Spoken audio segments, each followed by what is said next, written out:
Hi, mentors. Welcome to our Burleson Independent School District Mentor Training for 2015-2016.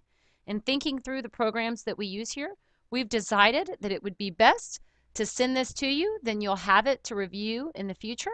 Of course, if you have any questions, this is April Shirelli, and I am your contact person.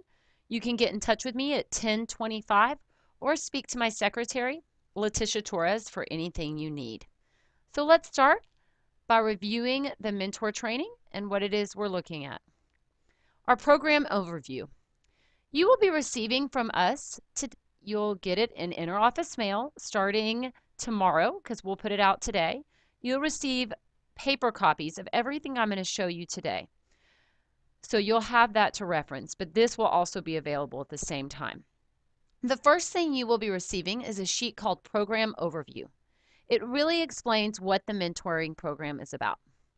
So all beginning teachers new to the profession receive support from an experienced mentor teacher to assist them as they begin their teaching careers.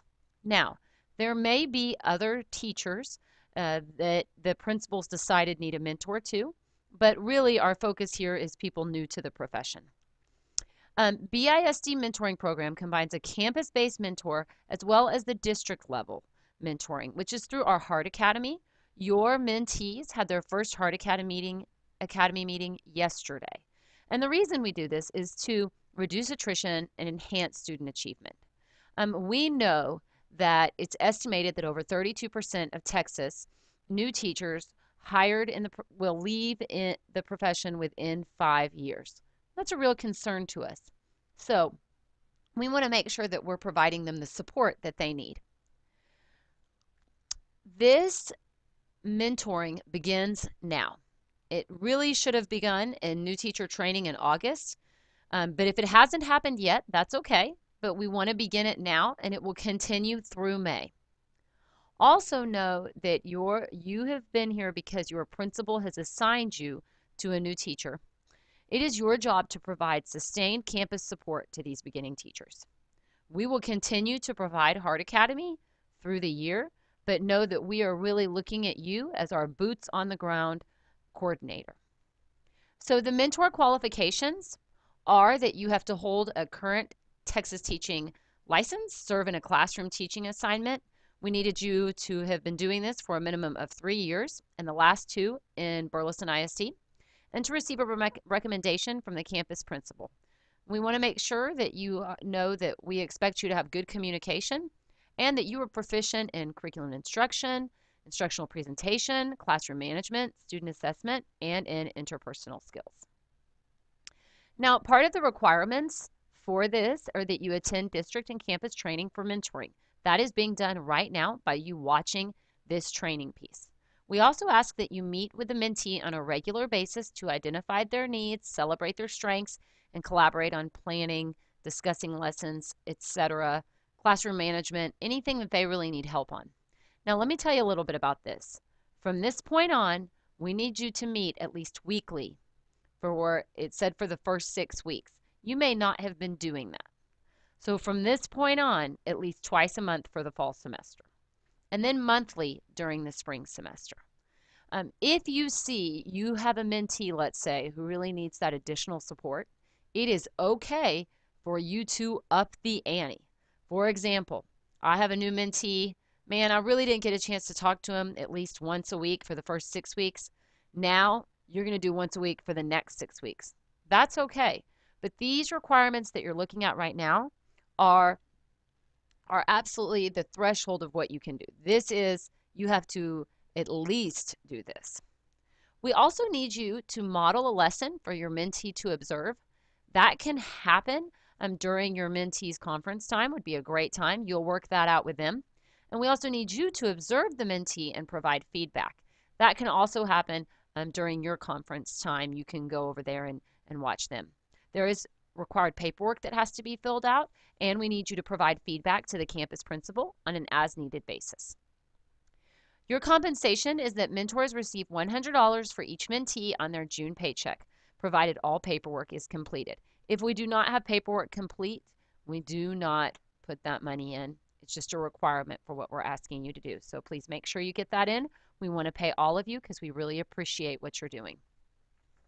So one of the first things that you'll get is an observation report form. It'll be in your packet that you receive. It's called Mentor and New Teacher Observation Report. It looks like what you see right here on the side.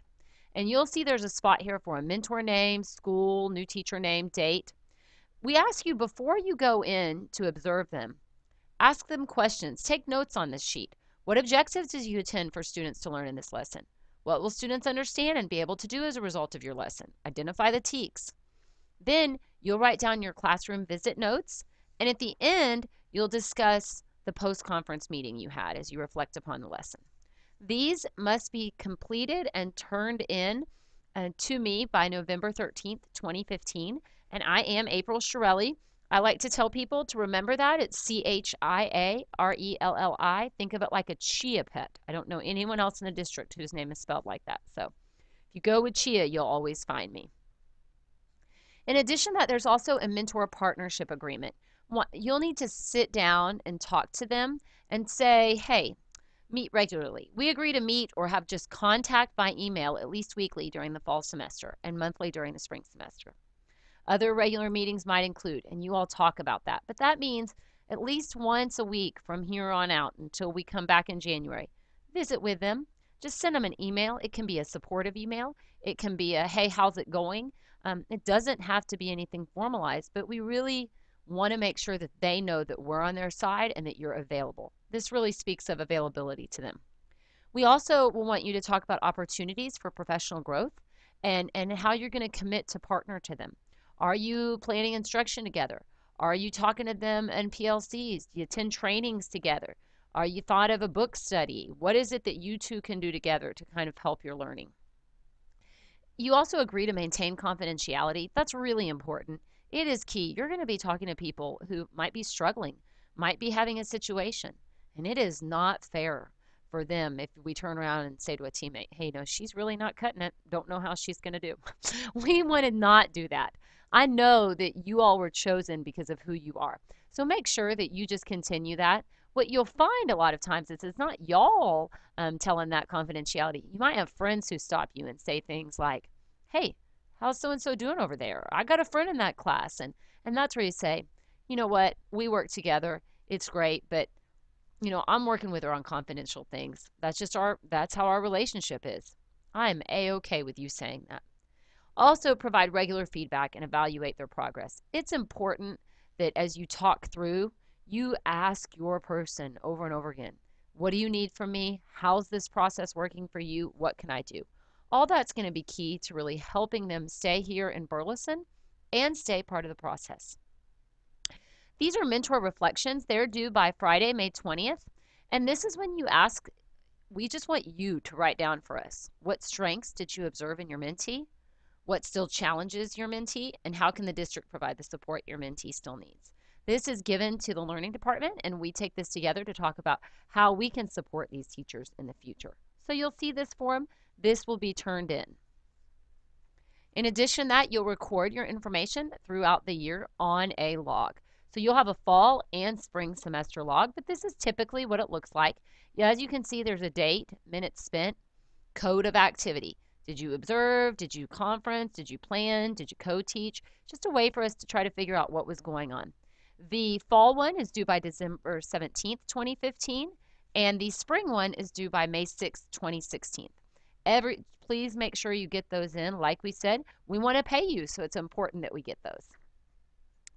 I want to let you know that at the very end, each new teacher will answer questions that provide feedback to myself as well as to Kobe Kirkpatrick, the Executive Director of Human Resources. I want you to know this because this is how you are evaluated in your mentor, and it's really important that we leave this entire experience just as open as possible so that you are aware of exactly what the expectations are. I really want to provide you clarity on that. You'll see the questions here asked, are you accessible? Are you knowledgeable? Do you demonstrate teaching strategies that help them? Do you assist them without being domineering? Do you provide honest, constructive feedback? The support, is it in a timely manner? That's important. Do we meet regularly? Have my discussions remained confidential? We'll ask them, do you think this program facilitated your growth as an effective teacher? Did they conduct an observation of you? Or have we observed the mentor teaching? And we'll make sure that those observations include pre and post conference. Then they'll write down celebrations, and they'll write down suggestions for improvement. I want to end this training with just a quote that I found here that says, to truly motivate others, first discover what their motives, desires, and drivers are, and two, genuinely connect with and support them from the heart. Here's what I want you to know. You are in a unique position to make a difference in the life of a first-year teacher. We are so appreciative of you for that. We know that having that friend, that confidant, that mentor to go to makes a difference. It did with me, and I know it does with the people that you're about to help. You were selected for this position because we believe in you, and we know that you can provide the help that is needed for these teachers. And I always find at the heart of everything, figure out what people like and just connect with them and support them. That is really what we're asking you to do. If you have any questions about this training or the paperwork once you receive it, please send me an email. I'll be happy to answer, and you'll see my email address or my secretary's attached to the email you receive with this PowerPoint. I'm also very interested in how you feel about doing this training as an online instead of coming in person. I apologize for the change of plans at the last minute, but please know how much we appreciate you and all you do. Thank you for your time and support, and have a great week of school. Thank you.